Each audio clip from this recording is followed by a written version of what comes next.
फिर एक सेवक को तेनालीराम के घर भेज दिया गया। कुछ ही देर बाद उन्होंने देखा कि कंधे पर एक बड्ढा सा झोला लटकाए तेनालीराम सेवक के साथ चला आ रहा है। अन्नदाता की जय हो।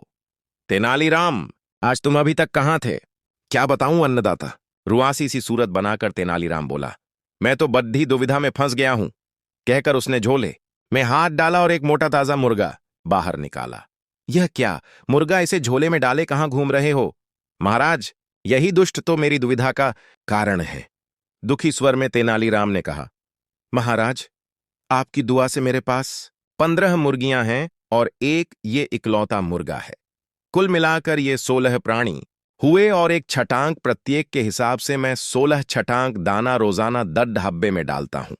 मगर यह दुष्ट अकेला ही 4-5 छटांक दाना गटक जाता है और मेरी मुर्गियां भूखी रह जाती हैं। महारथ आप ही इसका फैसला करें और इस दुष्ट को सजा दें।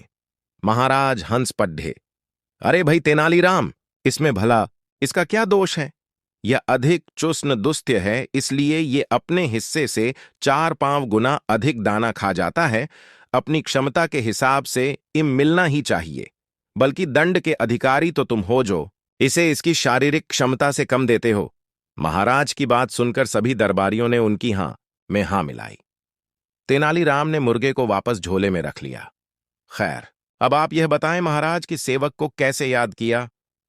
महाराज ने उसे बैठने का संकेत किया, फिर आयकरदाताओं की सूची उसके सामने रखकर बोले, तेनालीराम, तुम प्रधानमंत्री, सेनापति और पुरोहित जी से कम वेतन पाते हो, मगर आयकर इन सबसे अधिक देते हो। हम जानना चाहते हैं कि तुम्हारी अतिरिक्त आय का स्रोत क्या है?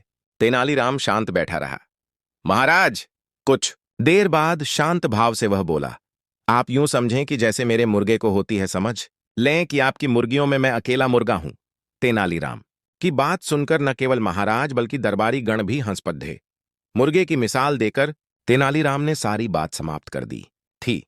इसी के साथ सभा समाप्त हो गई। सभी के जाने के बाद महाराज ने तेनालीराम से पूछा, तुम्हें कैसे पता चला कि प्रधानमंत्री, सेनापति और पुरोहित ने तुम्हारे खिलाफ शिकायत की है जो तुम मुर्गा लिए चले आए? इस काम के लिए आपने अपने खास सेवक को जो भेजा था? महाराज मुस्कुराकर रह गए।